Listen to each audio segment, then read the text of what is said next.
Tobias Harris over me. Tobias over me. What is up, everybody? Welcome in to Philly Take with RB. We have you covered all off season long. And the question of the day is, should the Sixers do the unthinkable and run it back with Jimmy Butler and Joel Embiid? We'll talk about that, whether it could be realistic or not. We'll go over some of the things Daryl Morey said and just how the Sixers should approach this offseason. We have a lot to get into, but I want to start off with my offseason target list. And again, be sure to follow me on Twitter, X, at RBPhillyTake, because I'm putting out a lot of gems like this behind the scenes. And obviously, this is very preliminary, so these are just ideas I was throwing out. And I got a lot of interaction on this. This isn't my list of like, I want the Sixers to get every one of these guys, just players I could see the Sixers either going after or who I would have on my personal radar. But let me know what you think of this. Dream target is Lauri Markkanen. He is honestly like the perfect fit next to Joel Embiid for so many different reasons, but that is the type of player they need. Couple trade scenarios: Jimmy Butler, Brandon Ingram, Durant maybe if the Suns want to part, Donovan Mitchell, Kyle Kuzma, and then top free agents in a very thin free agent class: Malik Monk, Gary Trent Jr., the reunion with Nick Nurse, and Malik Beasley, who had a career shooting year in Milwaukee.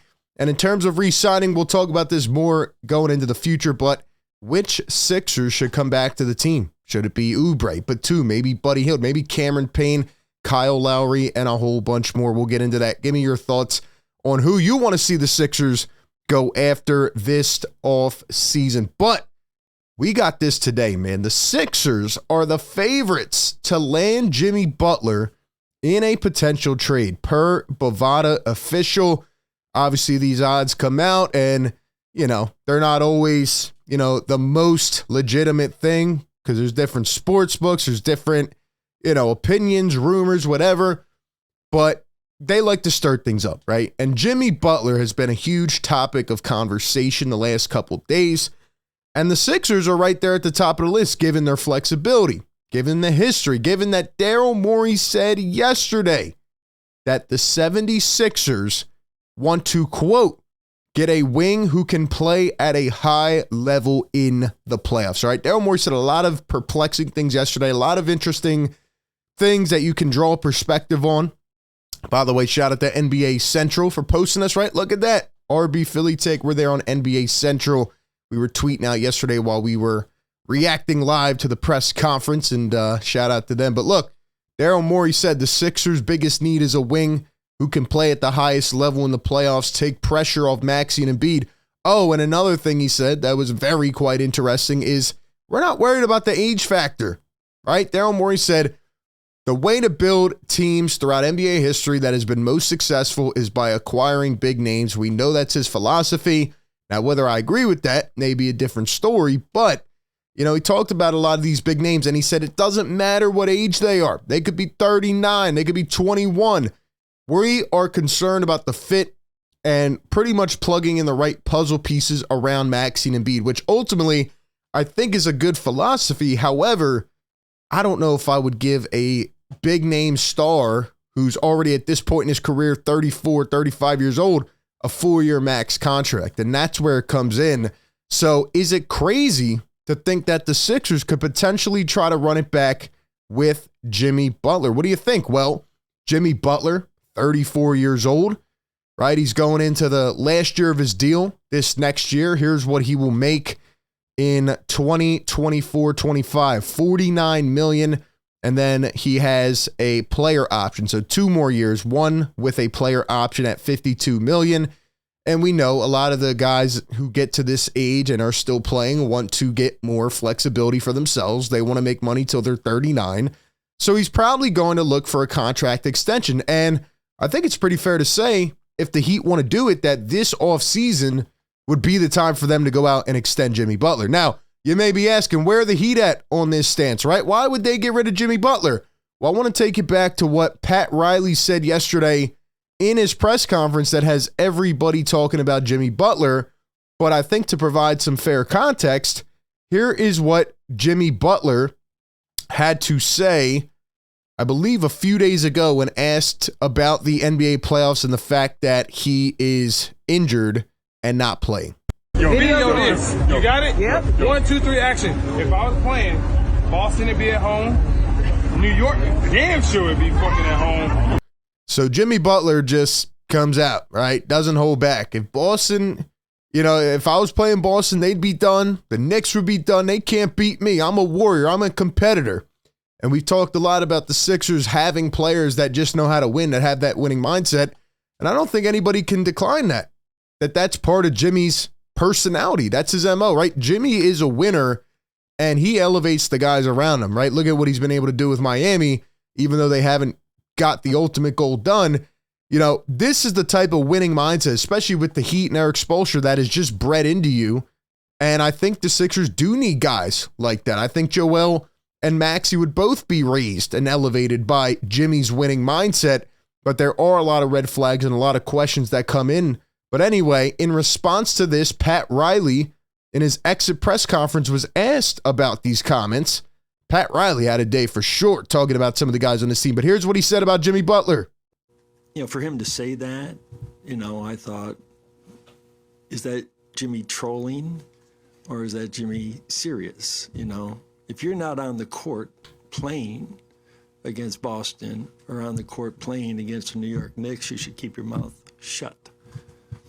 Damn, Pat Riley did not sound happy in that. Now, I will say they followed up later on and said, would you consider trading Jimmy Butler? Pat Riley says no.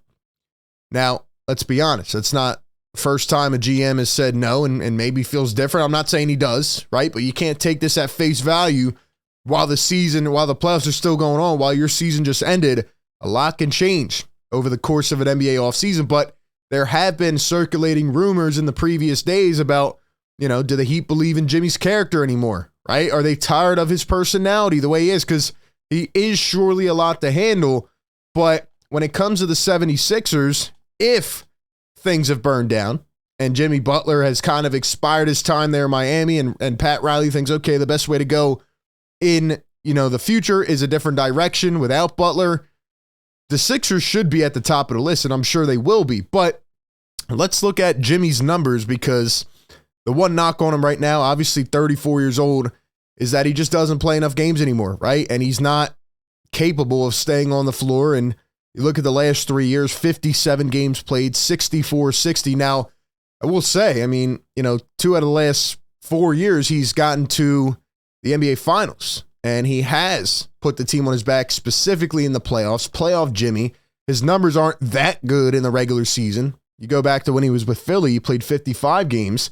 So this guy doesn't play full seasons.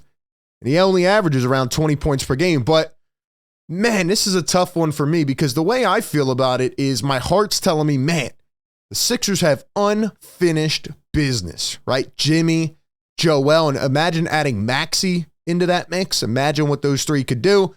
But my head's telling me I don't know if they can stay healthy. And if Daryl Morey ends up splurging on a max for a guy who's 34, even if it's Paul George, I don't agree with that.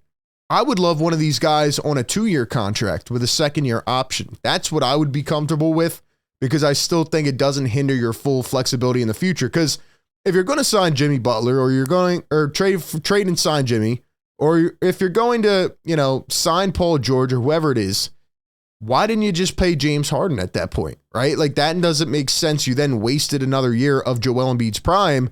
And I just feel at this point, man, Daryl wants one of the big names. He's willing to go over the top. I don't know if that's the right decision, because I think you need to find those right fitting puzzle pieces, and you can't just fill up a third of your salary cap with another big name and then not have enough to improve in the margin. So, my heart tells me, this would be great. Maxey could take over at times. You'd have Jimmy and Joel. Maybe Joel wouldn't have to have as much burden early in the season, right? Maybe there could be games and a plan where Jimmy can, be the main enforcer some nights and take over. And then maybe some nights are Maxey nights, and the chemistry between those three, I think, would be awesome. And they'd be able to elevate those.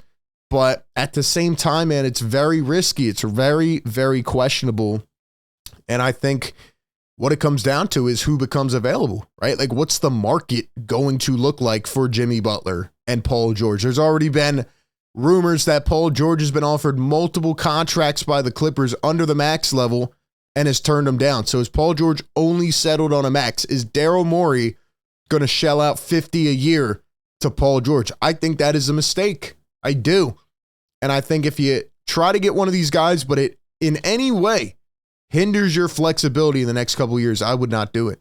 Because I think you have the formula now. I think you have the building blocks in Joel Embiid and Tyrese Maxey, and now you got to find those right-fitting diamonds around these guys, right? Look at what the Nuggets did. Look at what teams like that did.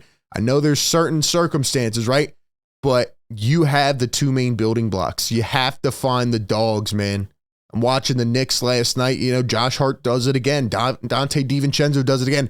You need guys like that on this team.